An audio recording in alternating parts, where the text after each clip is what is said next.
आज के क्लास में जो है हम लोग सिटीजनशिप का एक न्यू टॉपिक पढ़ेंगे, एक नया पर्सपेक्टिव पढ़ेंगे। और क्या पढ़ेंगे नहीं, today we are going to discuss about the method of the loss of citizenship. वो कौन सा ऐसा माध्यम है और वो कौन सा ऐसा तरीका है या वो कौन सा ऐसा रीज़न है जिसके कारण एक व्यक्ति भारत के नागरिकता से हाथ धोना पड़े। अगर कोई भारत का नागरिक है और कुछ ऐसा कंडीशन है, अगर उस कंडीशन को क्या होता है, ये कंडीशन होता है तो उसको भारत की नागरिकता त्यागना पड़ेगा और छोड़ना पड़ेगा। दैट मींस ऐसा नहीं है कि आप एक बार अगर भारत का नागरिक बन गए हो तो आप कुछ भी करो आपकी भारत की नागरिकता नहीं जाएगी, ऐसा बात नहीं है ना। आप अगर क्या करेंगे, भारत के संविधान और भारत के कानून और भारत का संविधान की गरिमा और मर्यादा को ठीक ठाक तरीके से सम्मान नहीं करेंगे और उसको इज्जत नहीं करेंगे तो भारत सरकार आपको जो है अलविदा कह सकती है। सिंपल बात। भारत सरकार जो है आपको जो है तब तक ही आपको भारत की नागरिकता मानेगा और तब तक ही आपको भारत की नागरिकता के जैसा और भारत की नागरिकता रखेगा जब तक कि जो है आप भारत के संविधान और कानून के अनुसार जो है काम कर रहे हैं। तो चलो लेट्स स्टार्ट की methods of loss of citizenship। methods of loss of citizenship। Bharat की नागरिकता खोने का तरीका, वो कौन सा ऐसा तरीका है, वो कौन सा ऐसा मेथड है जिसके कारण जो है किसी व्यक्ति को भारत की नागरिकता से बेदखल किया जा सकता है, भगाया जा सकता है, उससे भारत की नागरिकता छीनी जा सकती है। वो कौन सा ऐसा रीजन है, right? What were the method described in the Citizenship Amendment Act? जैसे कि तुम लोगों को बताए थे कि ये हमारा जो CAA 1955 में जो एक्ट आया, इसी एक्ट में मेंशन था कि बहुत सारा ऐसा मेथड है जिसके जरिए एक व्यक्ति भारत की नागरिकता से उसको हाथ धोना पड़ेगा, है ना। आज वही हम कारण के बारे में डिस्कस करेंगे कि वो मेनली कौन सा मेथड है जिसके कारण कोई व्यक्ति एक भारत का नागरिक होने के बावजूद भारत की नागरिकता से हाथ धोना पड़ेगा। तो सबसे पहले जो है तीन मेथड मेंशन किया गया। That means the three methods are mentioned in the law. इस कानून में जो है तीन तरीके का मेथड बताया गया है जिसके जरिए भारत सरकार आपकी नागरिकता क्या कर सकता है, छीन सकता है ना। आपकी नागरिकता छीन सकता है, आपको नागरिकता से बेदखल कर सकता है, भगा सकता है। तो तीन कौन सा कारण है ना। पहला और कौन सा है, पहला को कहा जाता है बाय रिनंसिएशन।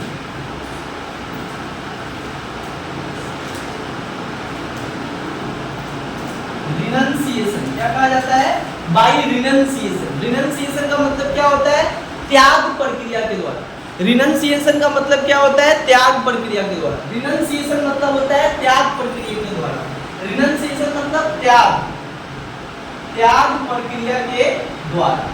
मतलब ये एक मेथड है जिसके जरिए भारत सरकार जो है या भारत की नागरिकता जो है खत्म किया जा सकता है या रद्द किया जा सकता है। पहला तरीका क्या है, बाय रिनंसिएशन। अब ये बाय रिनंसिएशन मतलब क्या होता है, ये बाय रिनंसिएशन क्या होता है, बाय रिनंसिएशन का मतलब होता है, ध्यान देना, अगर कोई एक भारत का नागरिक है और वो नागरिक मतलब भारत का नागरिक है, भारत में रह रहा है, लेकिन कल को अगर वो ये ऐसा बात कहता है कि हम अब जो है मेरे को भारत की नागरिकता का कोई जरूरत नहीं, ये अपना नागरिकता जो है आप वापस ले लीजिए, मेरे को इसका कोई आवश्यकता और कोई जरूरत नहीं।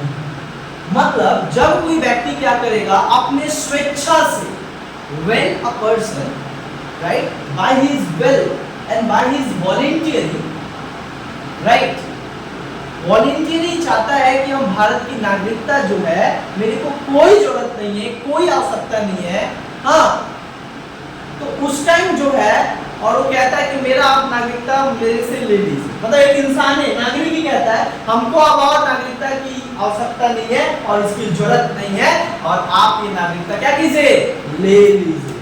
तो उस समय जो है भारत सरकार आपकी नागरिकता जो है क्या करेगा, ले लेगा और इसी प्रक्रिया को कहा जाएगा। और जब एक बार एक्सेप्ट कर लेगा, ध्यान दो, अगर एक बार गवर्नमेंट आपके इस रिनंसिएशन से तो डायरेक्ट समझ जाते हो कि इसने रिजाइन देता है, रिजाइन हम देते हैं।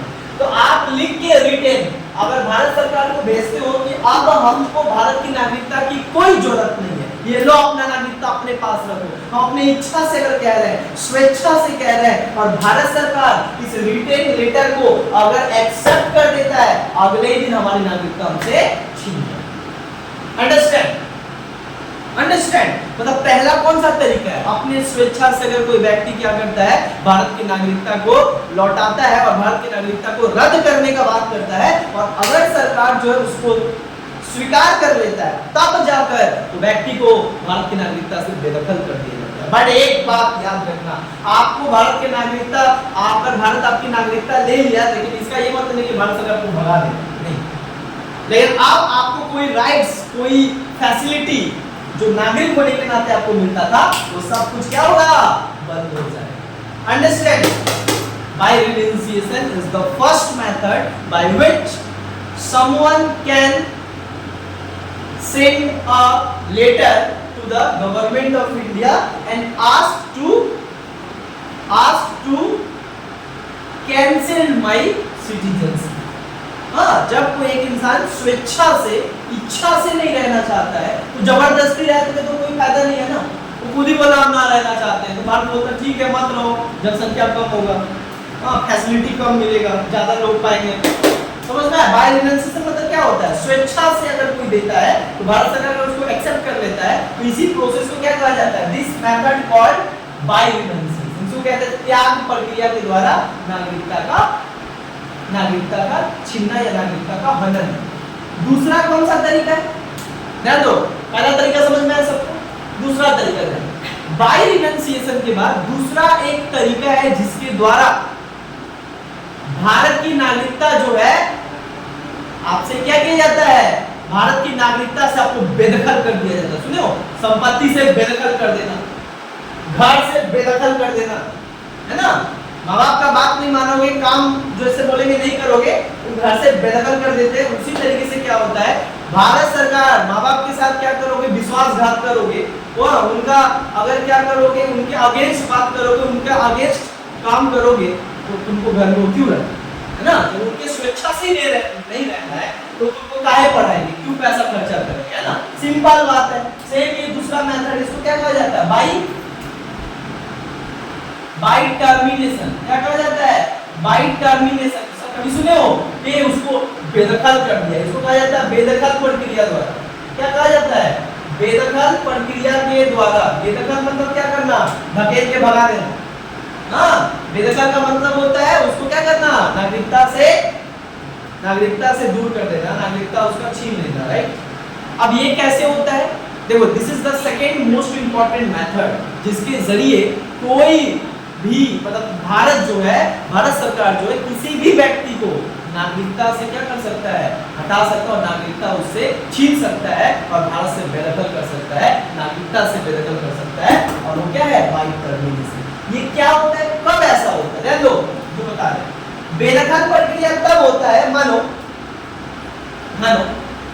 कि कल जो है सृष्टि जाती है अमेरिका, और अमेरिका जाती है, अमेरिका में उसको न्यूयॉर्क इतना पसंद आ गया, और वहाँ का सब चीज कल्चर को देख इतना पसंद आ गया, अब बोलती है हम भारत में रहेंगे नहीं, वहाँ पे रहती है। हाँ, रहने के बाद क्या होता है, वहाँ पे उसको भारत की नागरिकता मिल जाता है, और वहाँ की भारत का नागरिकता मतलब वहाँ का नागरिकता अपना लेती है, और बिना अपने देश को इन्फॉर्म किए। याद रखना, एक बार सुनो, one person cannot hold the citizenship of two country at the same time। एक व्यक्ति दो देश का नागरिकता एक ही समय में नहीं क्या कर सकता है, हो सकता है। मतलब एक व्यक्ति दो देश का नागरिक नहीं हो सकता है एक ही समय में। आपको एक देश का, अगर एक देश का नागरिकता चाहिए तो दूसरे देश की नागरिकता से क्या करना पड़ेगा, पहले रिटेल लिख कर बोलो कि हम दूसरा देश हमारा पसंद आ गया है, तो कृपया करके हमारा जो सिटीजनशिप है उसको क्या कीजिए, खारिज कर दीजिए। लेकिन आप गद्दारी करते हो, आप सोचते हो बिना बताएंगे, सरकारों को नहीं बताएंगे लेंगे, इधर भारत से भी मजा लेंगे, इधर अमेरिका से भी मजा लेंगे, दोनों से क्या मिलेगा? फैसिलिटी मिलेगा, दोनों से हमको सुनो, दोनों से हमको क्या मिलेगा? अधिकार मिलेगा, दोनों देश में मेरा वोट देने का अधिकार मिलेगा, दोनों देश में मेरा सब कुछ मिलेगा। बता रहे दोनों देश में ये करेगा, तो बेनिफिट पाना चाहते हो दोनों देश में, तो ये दो तो जो है बेनिफिट आपको नहीं है ना, सेना बनते हो। भारत का भी नागरिक, अमेरिका का भी नागरिक, ऐसा थोड़ी होता है।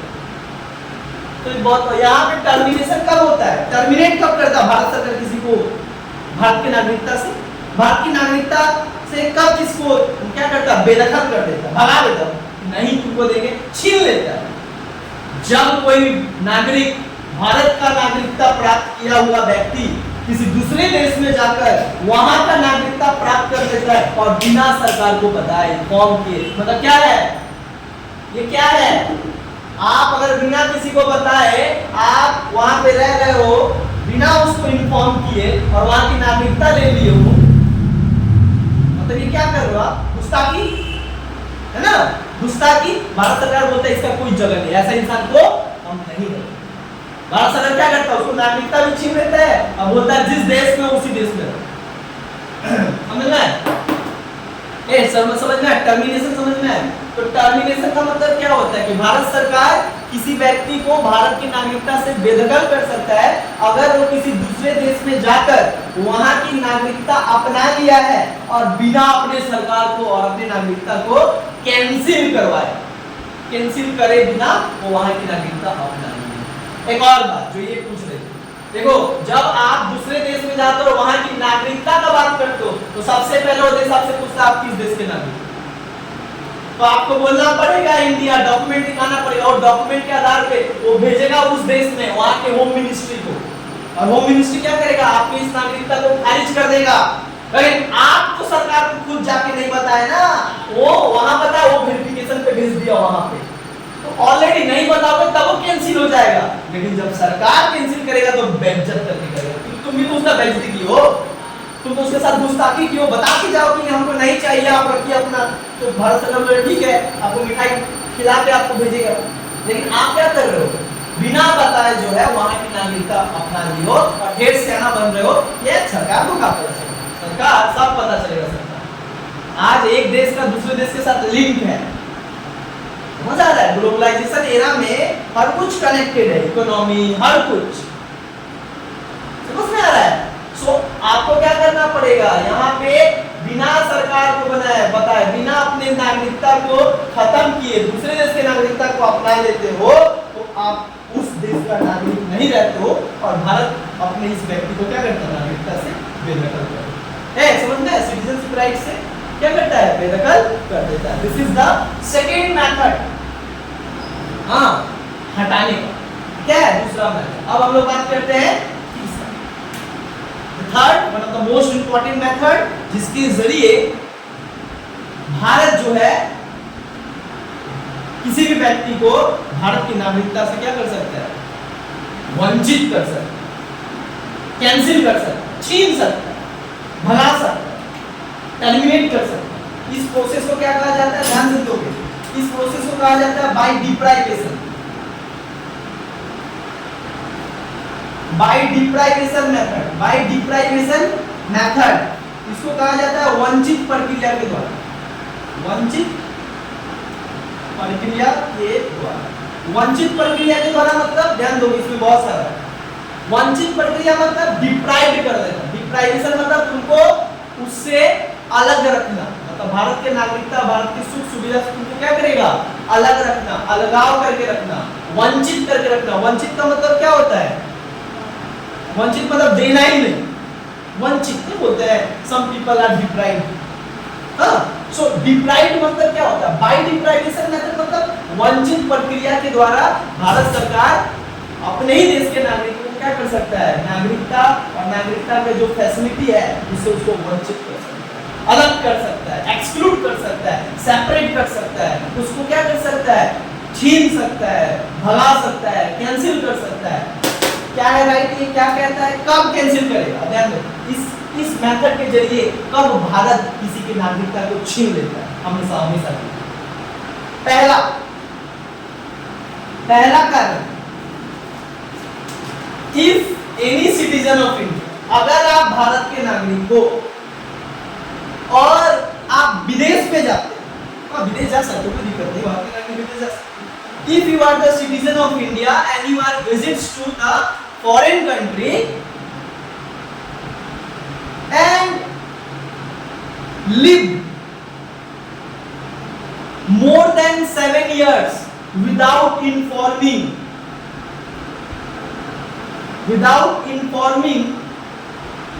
the government, अगर एक भारत का नागरिक किसी फॉरेन देश में जाके 7 साल से ज्यादा रह लेता है और बिना यूनिफॉर्म किए, यूनिफॉर्म मतलब क्या होता है, इन्फॉर्म नहीं किए हो कि हम क्यों है, कैसे हैं, कुछ प्रॉब्लम आ गया। अच्छा देखो, हम कहीं घर से निकल के जाते हैं तो वही बोलते हैं 8 बजे आ जाते हैं, कहीं कहीं पास जाते हैं तो बोलते हैं हम यहाँ पे, लेकिन इन्फॉर्म ही नहीं करना, ये तो गलत है ना।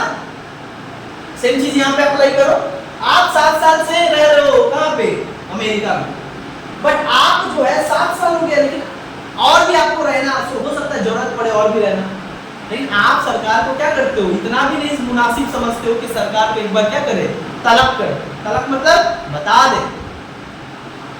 और अगर 7 साल कोई व्यक्ति भारत का नागरिक भारत से बाहर किसी देश में रह लेता है बिना कुछ बताए, भारत सरकार उसकी नागरिकता को क्या करता है, खत्म करता है, बोलता है जीवन भर वहीं पर रहने की जरूरत नहीं है ना, जीवन भर वहीं रहो। 7 साल से ज्यादा रह रहे हो मतलब क्या, तुमको पसंद आ गया है, 7 साल से ज्यादा रहना मतलब क्या, तुमको वहां पे ही रहना है, तो बोल दो ना, कहे हमको तुम्हारा वोटर आईडी कार्ड बनाया है, भारत मतलब साल में 2 बार इलेक्शन होता है भारत में, वोटर आईडी कार्ड तुम्हारे घर में जा रहा है, पैसा खर्चा नहीं होता है, तो नहीं रहना है तो बता दो कायदे से, नहीं बताता है तो भारत सरकार क्या करता है, मेथड है, भगा देता है। ये समझ में, पहला समझ में इस प्रक्रिया के द्वारा कैसे किसी को भारत की नागरिकता से निकाला जा सकता है। दूसरा बड़ा खतरनाक, अगर कोई मानो भारत का ना मतलब एक व्यक्ति जो है पहले फॉरेनर था, लेकिन वो भारत में आके ना वो जो कुछ दिन पढ़ा है 5 तरीका, उस किसी भी तरीका से बाय रजिस्ट्रेशन मतलब यहाँ पे 7 साल रहकर पंजीकरण के जरिए वो भारत का नागरिकता प्राप्त है ना, भारत की नागरिकता प्राप्त। बाद में क्या होता है सुनो, कोई भी व्यक्ति, कोई भी फॉरेनर, कोई भी विदेशी भारत का नागरिकता फ्रॉड तरीके से अगर प्राप्त करता है, अब बाद में भारत सरकार को कभी पता चल जाता है कि गलत तरीके से भारत का नागरिकता प्राप्त किया है, मतलब जो क्राइटेरिया कहा गया था उस क्राइटेरिया को फॉलो नहीं किया है। कभी कभी होता है ना, भारत सरकार का बहुत काम होता है, वो कभी कभी नहीं देता है, बट भारत की नागरिकता दे देता है, बाद में कभी चेक करता है, और जब चेक हो जाए और जब पता चल जाए, इन्वेस्टिगेशन हो जाए और आप पाए गए फ्रॉड, मतलब गलत माध्यम से पैसा देकर दलाली करके आप भारत की नागरिकता प्राप्त किए हो, मतलब गलत तरीके से भारत की नागरिकता प्राप्त की हो, अगर ये बात सिद्ध हो जाए तो आपको इमीडिएट उसी टाइम भारत की नागरिकता से निकाल दिया जाएगा। अंडरस्टैंड? दूसरा समझ में आया? आप विदेशी हो, भारत की नागरिकता प्राप्त हो, लेकिन गलत तरीके से लिए हो, लेकिन ये बात जब भारत सरकार को पता चल जाए तो भारत सरकार को क्या करेगा, निकाल देगा। क्लियर? तीसरा कौन सा तरीका है? तीसरा तरीका ये है, बाय टर्मिनेशन में बाय डिप्राइवेशन में ये कहता है, तीसरा तरीका ये है कि मान लो there is a war between India and China, क्या बताए, भारत और चाइना के बीच युद्ध हो गया, जोरदार युद्ध हो गया, और आप जो है, आप एक भारत के नागरिक हो और आप क्या करते हो, युद्ध के समय चाइना की जय, चाइना की जय, चाइना मार के भारत को उड़ा दे, चाइना को सपोर्ट करो, by money, by economy, by military, by everything, हर तरीके से आप क्या कर रहे हो, चाइना का सपोर्ट कर रहे हो भारत के युद्ध के साथ, पर तुम बोल रहे हो चाइना को मार दो भारत, तुम भारत का नागरिक है, दुश्मन है, भारत में रह के भारत में खा के भारत को गाली दे रहा है, और ये ऐसा सिचुएशन में, in the situation of war, in the situation of emergency, उस सिचुएशन में हो सकता है तो भारत सरकार को क्या कर सकता है, नागरिकता से भगा सकता है, वंचित कर सकता है, बोल सकेगा भारत तुम्हारा जैसा पवित्र इंसान और भला इंसान का चौथा नाम। हम लोग रह सकते तुम्हारे पर, ऑक्सीजन थोड़े हो तुम चल जाओ तो मर जाएंगे, है ना, simple. So this is the third criteria under the biopiracy. चौथा क्या है? चौथा क्या क्राइटेरिया है?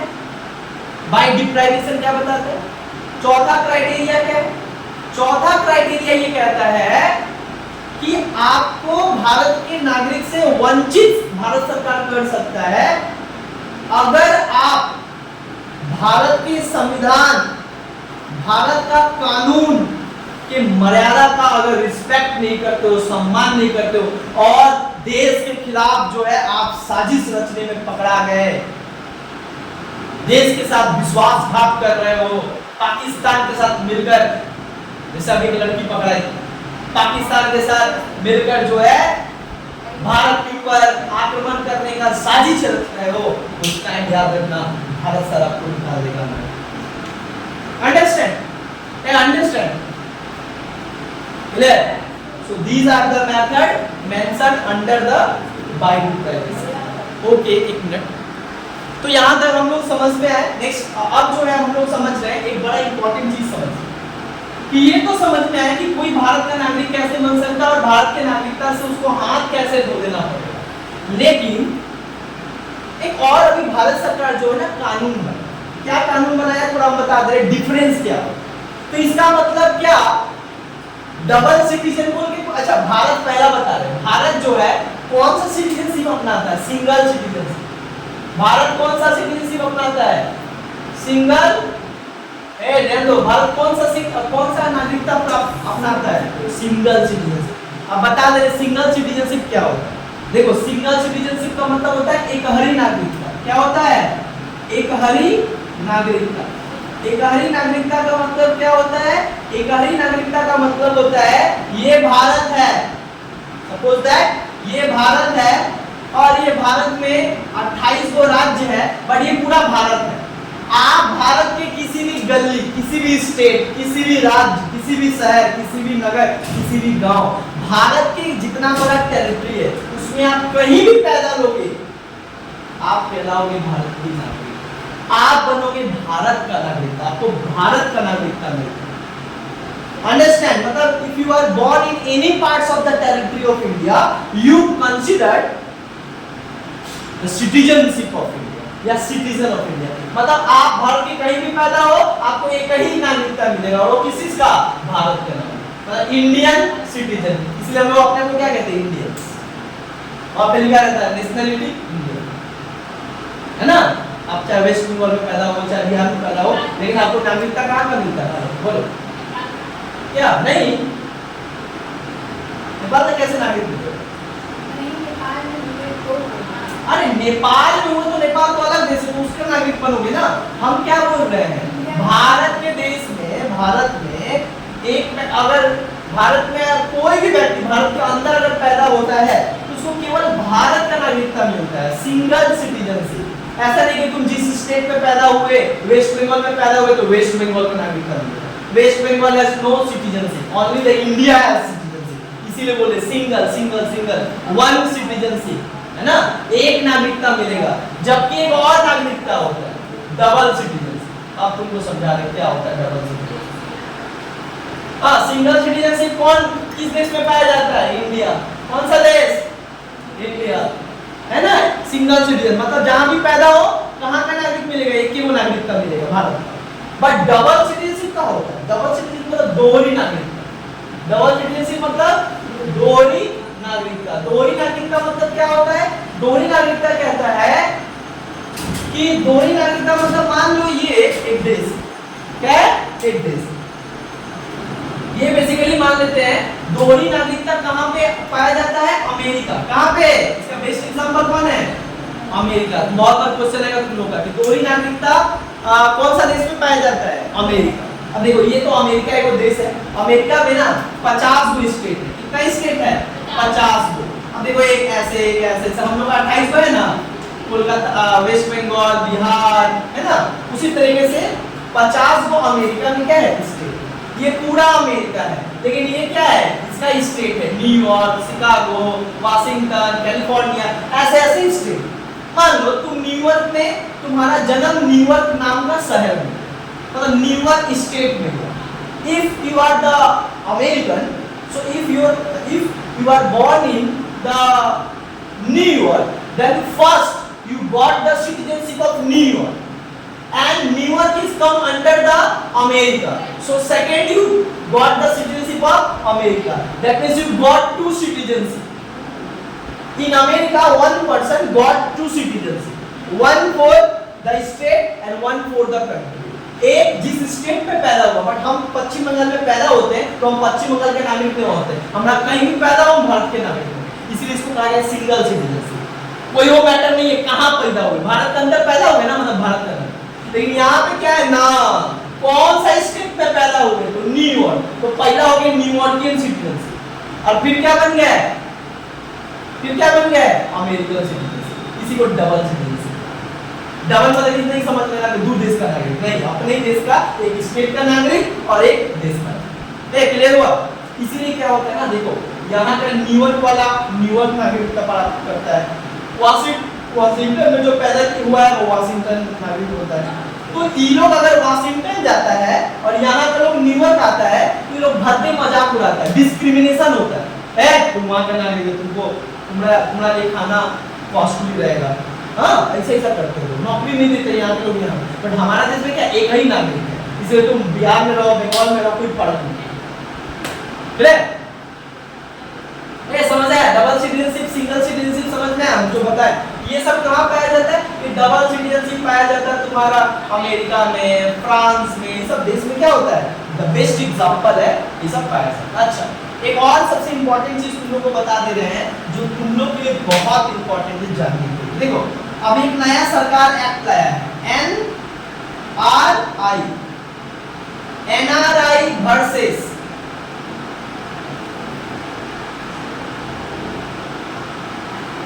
पीआईओ। अब तुम बोलोगे कि एनआरआई क्या है और पीआईओ क्या है, और इन लोग में डिफरेंस क्या है? सुनियो ना, एनआरआई, पीआईओ हम दोनों बता दे। हाँ अब देखो, ये तो तुमको समझ में आ गया कि अगर आप भारत का नागरिक हैं तो आप अमेरिका में रह सकते हैं, लेकिन आप अमेरिका का नागरिकता प्राप्त नहीं करेंगे। जैसे ही वहां का नागरिकता प्राप्त हुआ, आप भारत के नागरिकता से हाथ धो बैठे, है ना। और तीन को मेथड बता दिया, तो पता चल गया कैसे कोई नागरिकता छीन सकता है हमसे। अब बता, ये जो एनआरआई, बहुत वर्ड सुनो, एनआरआई का फुल फॉर्म होता है non resident of India, non resident of India. तो नॉन रेसिडेंट ऑफ इंडिया मतलब क्या होता है, नॉन रेसिडेंट ऑफ इंडिया। देखो एनआरआई जो होता है वो भारत का ही नागरिक होता है। क्या होता है, भारत का ही नागरिक होता है। एनआरआई मतलब क्या है, जैसे मान लो हम अपने ऊपर एग्जांपल लेते हैं, ठीक है, या सबसे बेस्ट एग्जांपल जो है हम अपने घर पे दे रहे हैं। मेरी एक फुआ है, सो मेरी फुआ खर्दा की है, एंड देन वो जो है शिफ्ट हो गई इटली में एक शहर है जेनोवा। क्या है, स्टेट है जेनोवा। तो जेनोवा में वो क्या की, शिफ्ट हो। तो जब जेनोवा में वो शिफ्ट हो, वो इंडियन सिटीजन है, जेनोवा में शिफ्ट हो। अच्छा, और उनका हस्बैंड भी जो थे वो यहाँ के ही थे, बट वो जाके क्या बन गए, इटालियन सिटीजन बन गए, वहाँ का सिटीजन ले लिए। तो यहाँ से गए, है ना, गए। अब एक व्यक्ति दो नागरिकता नहीं प्राप्त होगा, है ना। अब वो इटालियन सिटीजन हो गए, अब घूमने फिरने आ सकते, बट दे आर नॉट, मतलब he is not Indian citizen at all. But मेरी जो फुआ है वो क्या की है, इटली में तो रहती है जाकर, लेकिन वो इटालियन नागरिकता नहीं ली है, वो आज भी इंडियन नागरिकता उनके पास है। और ये एनआरआई कहता है वो व्यक्ति जो भारत के नागरिक है लेकिन किसी दूसरे देश में रहता है, बट उस देश का नागरिकता नहीं प्राप्त किया है, अपना ही देश का नागरिकता प्राप्त, बस वहां पे रहता है, वो जितना साल रह सकता है, कोई दिक्कत नहीं है। समझ आया? एनआरआई कौन होता है, जो भारत के ही नागरिक होते हैं लेकिन वो भारत में नहीं रहते हैं, पर इसका ही मतलब नहीं को भारत के नागरिक नहीं कहलाएंगे, वो नागरिक ही है, उनको कहा जाता है एनआरआई। जो एनआरआई के आधार पे देश के तो नागरिक लेकिन रहते ज्यादातर कहाँ पे, इटली, तो वो वहीं पे रहती है, साल में एक बार कभी आती है घूमने फिरने, है ना। समझ में? एनआरआई समझ में? एनआरआई किसको कहा जाता है? अब देखो पीआईओ, पीआईओ का मतलब क्या है? देखो person of Indian organs. PIO का मतलब क्या होता है? पी का मतलब होता है पर्सन, पर्सन ऑफ इंडियन, आई का मतलब इंडियन, ओ का मतलब ऑर्गन्स। अब ध्यान दो, बहुत ध्यान देना। पीआईओ किसको कहा जाता है? पीआईओ उस व्यक्ति को कहा जाता है जो कभी भारत का नागरिक था, या तो भारत से उसका ऑर्गन बिलोंग करता है, मतलब he is born in India but he adopted the citizenship of another country। But तब भी बोलता है कि तुम्हारा तो ऑर्गन यही पे है ना, तुम्हारा तो जाति, तुम्हारा तो नस्ल, तुम्हारा तो ब्लड, जो देश पैदा किया आपको, किस देश में पैदा हुआ? भारत। जैसे मेरा फूफा, अभी जो फूफा है तो मेरे क्या होता है कि ये एक्चुअली भारत में ही थे, भारत के ही थे, सब वहीं पे है, लेकिन फिलहाल वो इटली में जाके इटालियन सिटीजन ले लिए। तो ये क्या हो गए? ये पीआईओ हो गए, मतलब ये तो फॉरेनर है, कहा जाए फॉरेनर, लेकिन हालांकि इनका जन्म वहां पे हुआ है तो उसके साथ बड़ा लगाव है।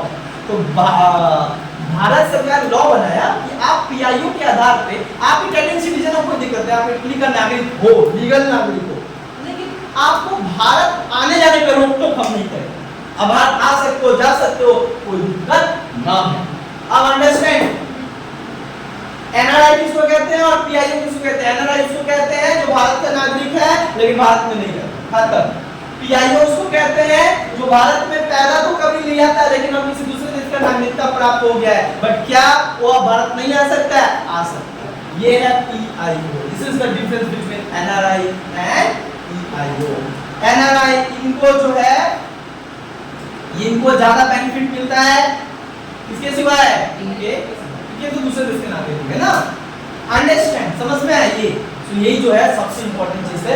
अब तुम पूरा सिटीजनशिप समझ जाओ, कुछ भी देखो में कुछ भी, अब हर चीज समझ आओगे, किसी को नागरिकता कैसे मिलता है, कोई नागरिकता कैसे हाथ हो सकता है, ये पूरा क्लियर जो है तुम लोग यहाँ पे समझ में आ गया। समझ में आया यहाँ पे? यस, इनको पीआईओ को बताया गया है, पर्सन ऑफ इंडियन ऑर्गन्स को बोला गया है कि आपको जो है 19 डेज और 180 डेज जो वीजा होता है 90 दिन या 180 दिन, आप ज्यादा से ज्यादा 3 महीना रह सकते हो, समझ में आ रहा है, और या ज्यादा से ज्यादा 6 महीना रह सकते हो, तो उससे ज्यादा पीआईओ वाले नहीं रहेंगे, बट ये रह सकते। एनआरआई जो है वो रह सकते, समझ में आ रहा है, बट आपका एक टाइम लेवल है, लिमिटेशन है। पीआईओ वाले जो है उनको एक लिमिटेशन होता है, आप या तो 3 महीना देश में रह सकते हैं ज्यादा से ज्यादा, या तो ज्यादा से ज्यादा हुआ तो 180। अगर आपका गुडविल अच्छा है हमारे देश से तो आपको 180 दिन रखेंगे। ये सुनो, वीजा कौन देता है? जिस देश में आपको जाना होता है वो अलॉट करता है, अगर वो नहीं देगा तो आप नहीं जा सकते। समझ में आया? अंडरस्टैंड? क्लियर?